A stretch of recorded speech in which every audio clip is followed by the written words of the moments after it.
Good morning, student. I am Nikitan Kumar, your business teacher. Today we will learn first chapter of business study. Chapter is nature and significance of management. As the name suggested, nature and significance of management.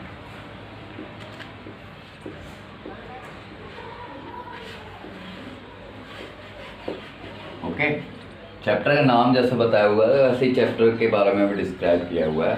Chapter जो कि management के बारे में हमें सीखना है, क्योंकि business में मैनेजमेंट का बहुत बड़ा रोल होता है। तो मैनेजमेंट के बारे में हम समझते हैं। सिग्निफिकेंस का मतलब होता है इम्पोर्टेंस। तो यहाँ पे हम वेरियस एलिमेंट्स पढ़ेंगे जो कि मैनेजमेंट से जुड़े हुए हैं। मैं उन एलिमेंट्स को डिस्कस कर देता हूँ, फिर मैं बताऊँगा आपको कौन कौन से किस तरह से इनको पढ़ना है। सबसे पहले आपको पढ़ना है एलिमेंट्स ऑफ मैनेजमेंट। क्या पढ़ना है आपको? Elements of management. Next topic आप पढ़ेंगे कैरेक्टरिस्टिक्स। क्या पढ़ेंगे? Characteristics of management. कैरेक्टरिस्टिक्स और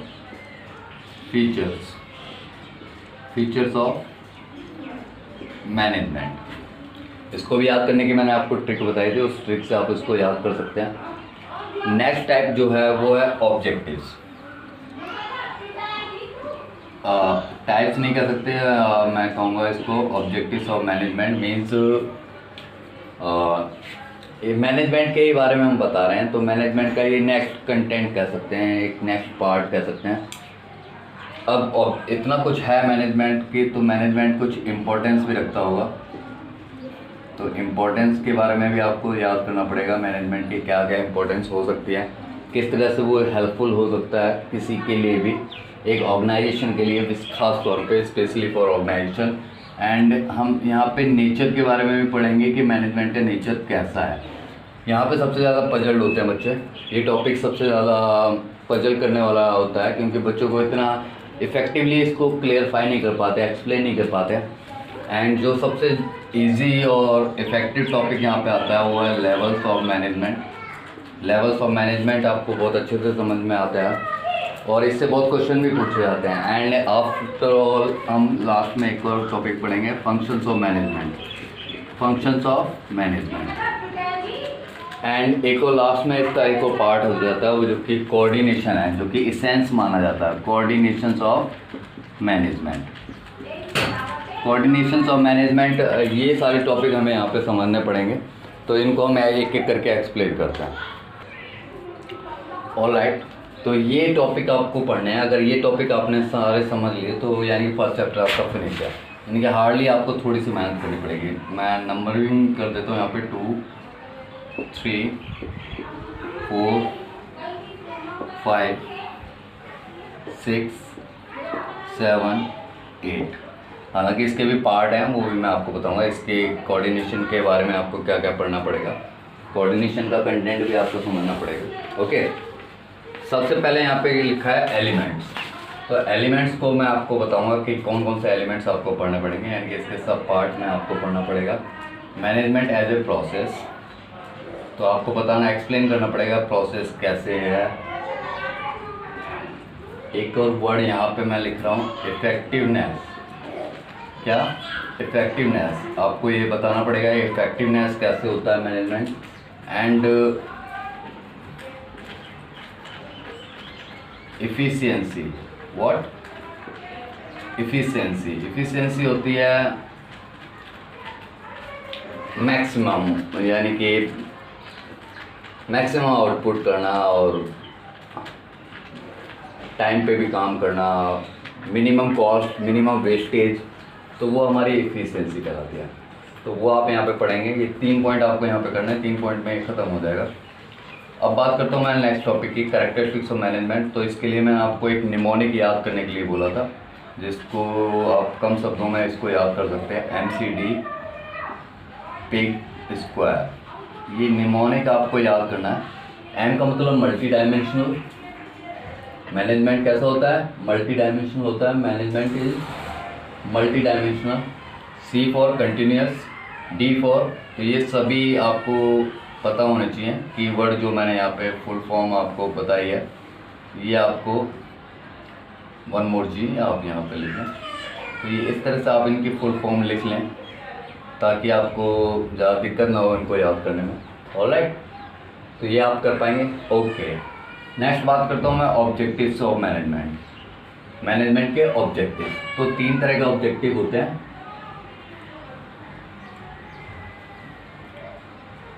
नंबर 1 ऑर्गेनाइजेशनल ऑब्जेक्टिव होगा, organisational objective.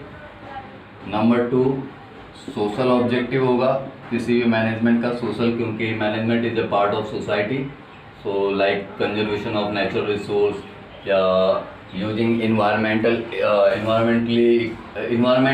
Friendly methods of production. And तीसरा टाइप का जो होता है वो होता है पर्सनल ऑब्जेक्टिव, यानी कि जो उसमें पर्सन वर्क कर रहे हैं वो कहलाएंगे पर्सनल ऑब्जेक्टिव।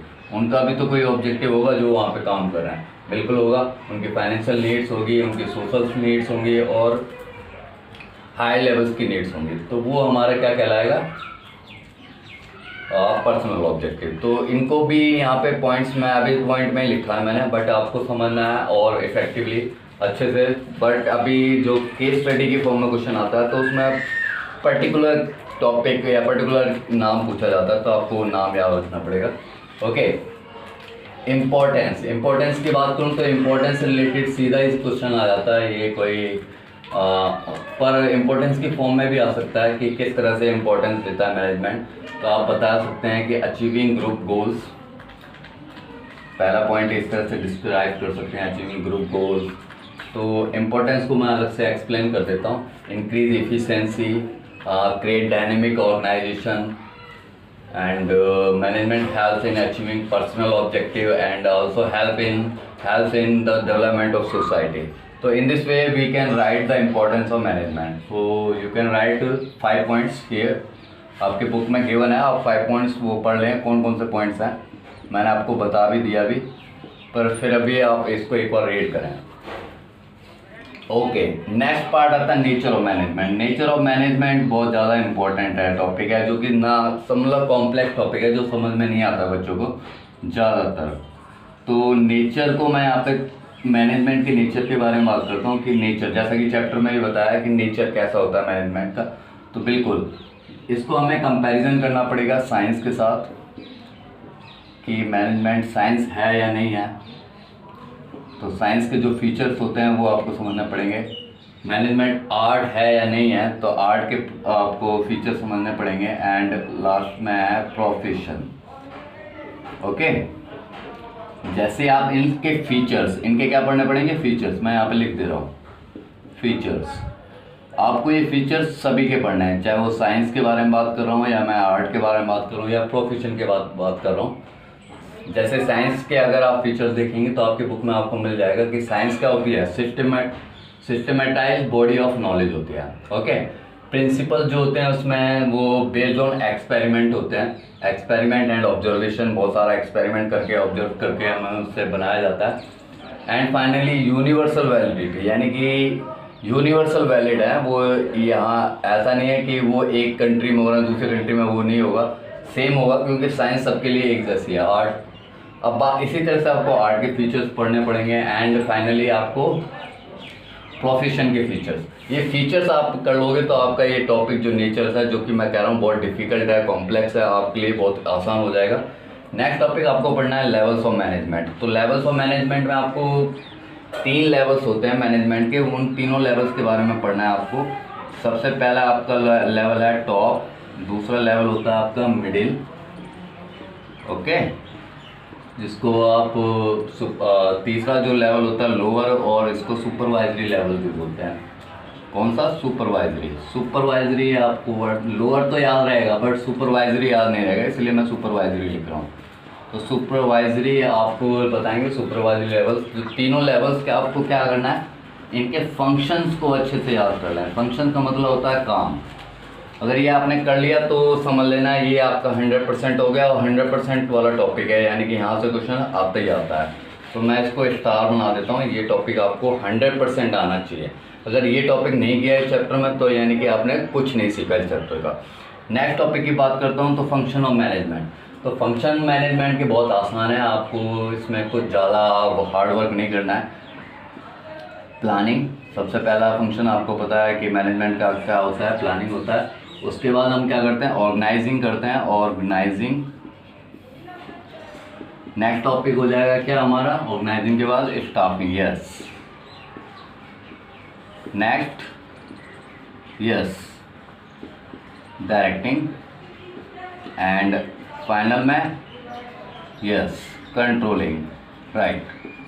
ओके, तो दीज आर द 5 फंक्शन। आपको ये पांचों फंक्शन की डेफिनेशन प्रॉपर्ली अच्छे से याद होनी चाहिए। अगर ये आप डेफिनेशन प्रॉपर्ली कर लेते हैं तो आपको फंक्शन से रिलेटेड कोई प्रॉब्लम नहीं आती है। कोई पर्टिकुलर फंक्शन पूछ सकता है केस स्टडी के फॉर्म में, तो वो भी बता देंगे। यानी कि कोई भी टॉपिक ऐसा नहीं है जिसमें वो ज़्यादा इफेक्टिव नहीं है। ज़्यादातर मेरे पॉइंट ऑफ व्यू देखा जाए तो ये एलिमेंट्स से बहुत ज़्यादा क्वेश्चन आता है। 100% 1 मार्क का क्वेश्चन मिल जाता है आपको। ऑब्जेक्टिव्स या फिर कैरेक्टरिस्टिक्स, यानी किसी भी टॉपिक को मैं इग्नोर नहीं कर सकता, छोड़ नहीं सकता, ठीक है ना। इंपॉर्टेंस हो चाहे नेचर्स हो, लेवल्स, फंक्शन। अब बात करते हैं कोऑर्डिनेशन की। तो कोऑर्डिनेशन के भी बारे में आपको इसका कोऑर्डिनेशन का मीनिंग समझना पड़ेगा, what you mean by coordination, and management में कोऑर्डिनेशन का क्या रोल है। यानी कि इसके तो 2 चीज़ आपको पढ़नी पड़ेंगी। One is characteristics, characteristics. तो कैरेक्टरिस्टिक्स यानी कि और क्या बोलते हैं इसको, यस फीचर्स। तो आप फीचर्स पढ़ लेंगे कोऑर्डिनेशन के, कौन कौन से फीचर्स होते हैं, और आप बताएंगे मुझे। जैसे coordinate integrate group efforts, coordinate ensure unity of action, coordination is a continuous process, बिल्कुल परवेसिव फंक्शन है, yes. Coordination is the responsibility of all managers, and coordination is the deliberate function.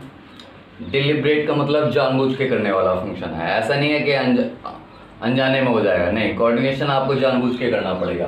Production manager को sales manager के साथ contract बना के, coordination बना के ही वो प्रोडक्शन करना पड़ेगा। फाइनली एंड और जो इसका टॉपिक आपको पढ़ना पड़ेगा वो पढ़ना पड़ेगा इम्पोर्टेंस। तो देख लो कितना छोटा चैप्टर है। मैंने क्या ज़्यादा टॉपिक थोड़ा ना डिस्कस किए हैं, थोड़े से टॉपिक डिस्कस किए, 8 पॉइंट डिस्कस किए, और आपको पता लग गया पूरा चैप्टर में क्या है, कहाँ से केस स्टडी आएगी। कोई भी टॉपिक आता है आप जनरली आसानी से उसका बता पाएंगे आंसर। वो भी बताऊंगा कैसे बता पाएंगे। अब इंपॉर्टेंस की बात करता हूँ मैं, कोऑर्डिनेशन की इंपॉर्टेंस। यहाँ पे 3 पॉइंट आप बता सकते हैं।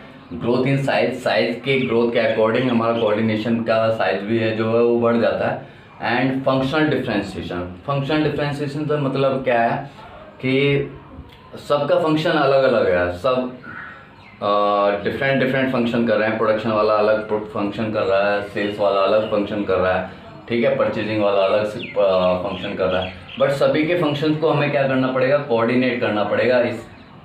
तो तभी वो सारे फंक्शन हमारे इफेक्टिवली कहला पाएंगे, या हमें जो ग्रुप गोल अचीव करना है वो अचीव कर पाएंगे। तो कोऑर्डिनेशन एक इम्पॉर्टेंट इसलिए भी रखता है। एंड स्पेशलाइजेशन का बेनिफिट भी आपको मिलेगा। कोऑर्डिनेशन अगर होगा तो स्पेशलाइजेशन की नीड बढ़ जाएगी। तो इस तरह से आपका फर्स्ट चैप्टर है जो कि मैंने आपको शॉर्ट फॉर्म में बता दिया है कि आपको कैसे तैयार करना है। आपको ये नोट्स मैंने आपको जो बनाया है, आपको ये 1 टाइम का नोट्स है सॉरी। तो ये आप अपने नोटबुक में कन्वर्ट कर लें, एक सिंपल पेज पे आप लिख लें chapter 1 nature and significance of management. फिर जिस तरह से मैंने यहाँ पे पॉइंट लिखे हैं उन पॉइंटों को आप यहाँ पे बना लें अपनी नोटबुक में। एक सिंगल पेज में आप पूरे चैप्टर को कर पाएंगे। तो आई होप आपको समझ में आ गया होगा। कोई प्रॉब्लम होती है तो आप मुझसे पूछ सकते हैं। ओके, कोई प्रॉब्लम नहीं आएगी वैसे तो। Okay, thank you.